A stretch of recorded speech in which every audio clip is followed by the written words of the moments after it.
Greetings to my fellow audience. This is Shirin Akhtar with a self-written short story named White Flags to Despair. The misty landscape arched and invited, painting a fleeting picture of concrete and clouds, all enveloped beneath a pall of grey. The train jerked and pulled, swerving ever so slightly this way and that, lulling the handful of passengers into uncomfortable slumbers, pronounced by the fact that the seats were metallic and it was late December. A man sat huddled up amidst a multitude of folds and draperies in the farthest end of the coach. It seemed like he had made a considerable effort to cover himself from foot to toe, for only a few inches of his naked flesh was visible to anyone who could fathom the presence of a living being on that seat. His eyes were a color of deep, piercing black, his nose was red, and his lips chapped and trembling. Apart from the ever so inconspicuous lolling of the head, the man was practically a statue. There was no discernible sign as to whether he was breathing or not, except the hazy trails of smoke coming out of his nostrils now and then. He had noticed a young man standing by the door of the carriage, sneaking his arms around the pole and leaning out of the train to feel the morning breeze on his face. Going by his designer suit and the linen tie, it looked obvious that he was dressed for a meeting, and anyone who was witnessing the scene would doubtlessly agree that he emanated confidence like the air emanated chill on that frightfully dreary morning. A hazy gloom soon pierced his vision, and he closed his eyes. A dreamy stupor enveloped his mind, and he reclined on his seat and hugged himself tight, savoring the delight of an oncoming daydream. He knew that his subconscious would sooner or later take him back to his home, his nagging wife, and his sneering father-in-law, a man carved out of awesomeness, somehow plummeted into existence by the cruelest act of God, to compensate to the wife for the lack of a loving husband.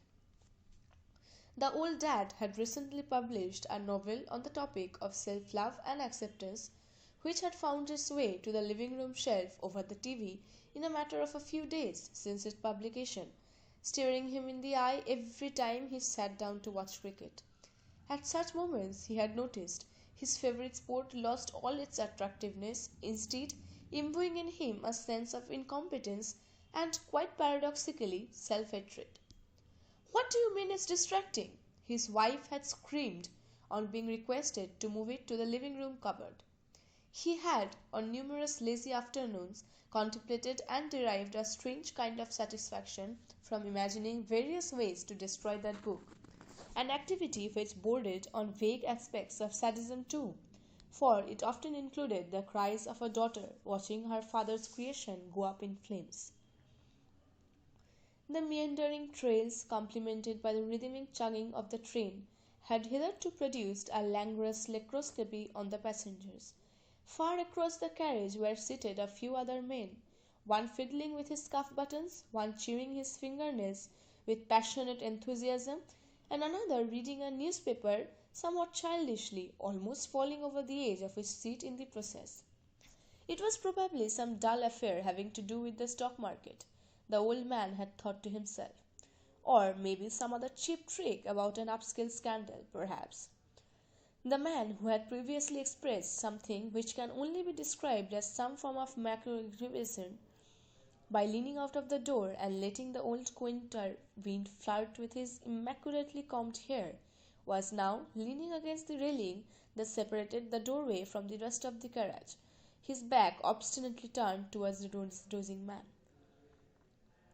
Suddenly the dozing man shook himself out of his echoes of his reverie and sat up tight, letting the shawl and comforter fall onto the seat. He had let his erratic mind wander to somewhere distressing, probably an episode ending with the sneering trills of his wife's laughter, criticizing him for his lack of personality. The train was now passing a coal field, and even from a distance he could clearly make out the shapes of numerous workers down in the field, toiling away in the oppressively chilly morning as if their skin were immune to the icy bits of the wind. How strange, the man thought, that there are still coal fields in the world. How utterly miserable, wretched diseases the world still carried.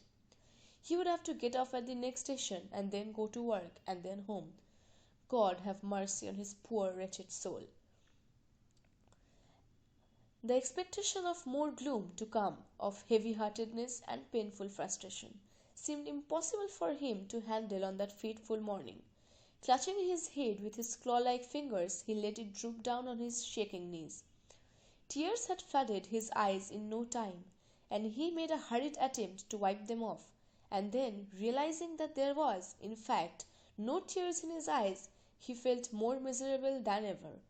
It was one thing to be able to cry your heart out, but the tears hadn't graced him for over a year and a half now.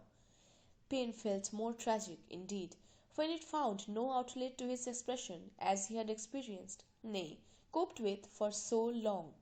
He gnashed his teeth and let out a low groan, a most awful sound, carrying with it a most profound and heart-wrenching pronouncement of suffering. How the workers toiled down there, he reflected, and yet there was but one eye in the whole carriage that had witnessed their misery. Oh, what an abundance of sorrow! At that moment he felt a horrible chill on his spines, as such that he has never experienced before. It was like a momentary caress from a particularly icy pair of fingers, a feeling that left him gasping from sheer passion. Then, with a lunge that matched the physical prowess of a cheetah in his habitat, and even with the superhuman ability of a paranormal being, he was sprinting towards the man standing against the railing. A simple push thereafter, and it was over. The man was suspended in the air, suspended by some sheer force supernatural element, or so it appeared to the perpetrator, a faint curl appearing at the corner of his mouth as he watched and now was sure he could indeed have an effect on the world and its people.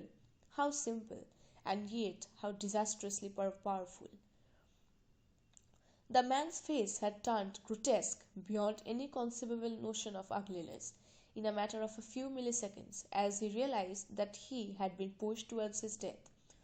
His expensive tie swirled and curled in the air, screaming submission, refusing to be shackled around the neck of a loser.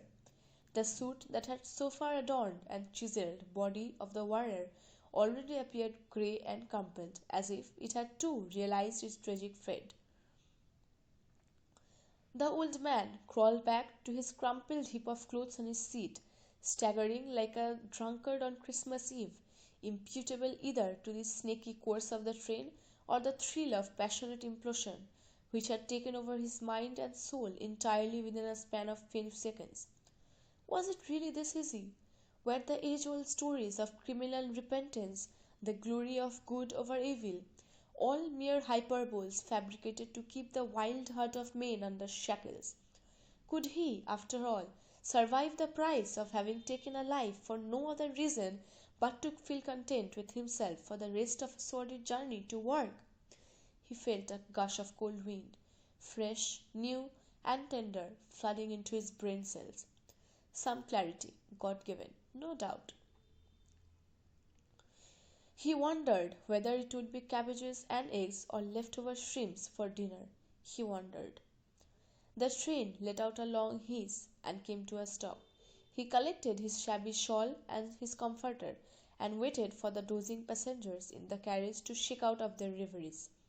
The man in the business attire was nowhere to be seen, and he was shocked to realize that it was indeed the absence of the man which soothed his nerves.